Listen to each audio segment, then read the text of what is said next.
जब से बांग्लादेश ने शेख हसीना की वजह से भारत के साथ दुश्मनी मोल ली है, वो पाकिस्तान को अपना दोस्त समझने लगा है और वो पाकिस्तान के साथ मिलकर ही भारत को आंख दिखाता है। लेकिन अब पाकिस्तान के मौलवियों ने ही बांग्लादेश की ऐसी मुश्किल बढ़ाई कि उनके मुसलमानों को भड़काने तक का काम कर दिया है और इसी के साथ ही अब बांग्लादेश की मुश्किलें बढ़ती जा रही है, जिसका हल निकालना कोई आसान नहीं होगा।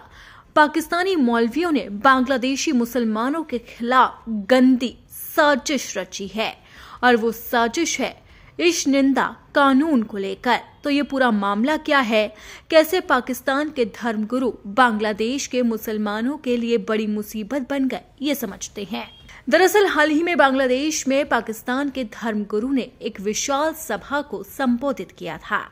ये धर्मगुरु हैं पाकिस्तान की कट्टरपंथी इस्लामी पार्टी जमीयत उलेमाए इस्लाम फजल के मुखिया मौलाना फजलुर रहमान।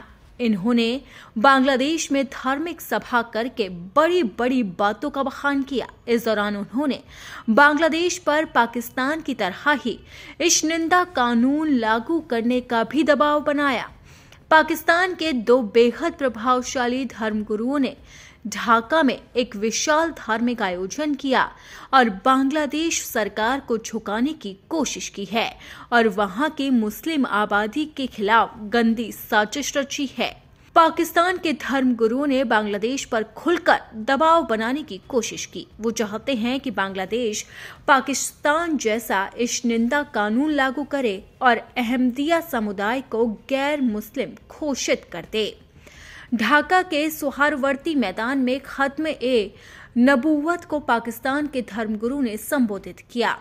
इस दौरान उन्होंने औपचारिक भाषण की शुरुआत की जो दोपहर 3.5 घंटे तक चलता गया और इस दौरान वो लगातार बांग्लादेश के मुसलमानों के खिलाफ बड़े बड़े बयान देते रहे। इस कार्यक्रम में 5 देशों के कट्टरपंथी इस्लामी विद्वान भी शामिल हुए, जिसमें पाकिस्तान का बड़ा प्रतिनिधिमंडल भी था। इसमें पाकिस्तान के 35 धर्मगुरु शामिल हुए, जिसमें से 19 ने इस सम्मेलन में भाषण दिया और मुसीबत बढ़ा दी बांग्लादेश की। वही बांग्लादेश जो पाकिस्तान को इस वक्त अपना जिगरी मानता है और भारत को अपना दुश्मन, और वो लगातार भारत के खिलाफ कदम भी उठाता है। लेकिन पाकिस्तान के धर्मगुरु जब बांग्लादेश की धरती पर पहुंचे तो वहीं पर फसाद शुरू कर दिया। पाकिस्तान के नेशनल असेंबली के सदस्य और जमीयत उलेमाए इस्लाम पाकिस्तान के अध्यक्ष मौलाना फजलुर रहमान और अहले सुन्नत वल जमात के वरिष्ठ नेता मौलाना औरंगजेब फारूकी ने विशाल सभा को संबोधित करते हुए मुसलमानों पर दबाव बनाने की पूरी तरह से कोशिश की। अब आपको बताते हैं कि उन्होंने इस निंदा कानून को लेकर क्या कहा है।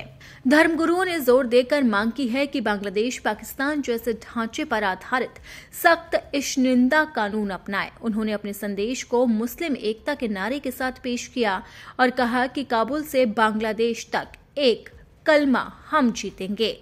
विशेषज्ञों के अनुसार पाकिस्तानी मौलवियों का संदेश दक्षिण एशिया में उग्रवादी नेटवर्क खड़ा करने या उन्हें फैलाने की कोशिश से मेल खाता है। इसलिए धार्मिक पहचान और इस निंदा जैसे मुद्दों को लोगों को उकसाने के औजार के रूप में इस्तेमाल किया जा रहा है और अब उन्होंने बांग्लादेश की धरती को चुना है। और उनका ये भाषण इसलिए भी अहम हो जाता है क्योंकि फिलहाल में बांग्लादेश में चुनाव होने जा रहे हैं और ऐसे समय में इस तरह की बयानबाजी बांग्लादेश की यूनुस सरकार की मुश्किलें तो बढ़ा ही सकती है, साथ ही मुसलमानों के खिलाफ ये सीधे तौर पर एक गंदी साजिश है।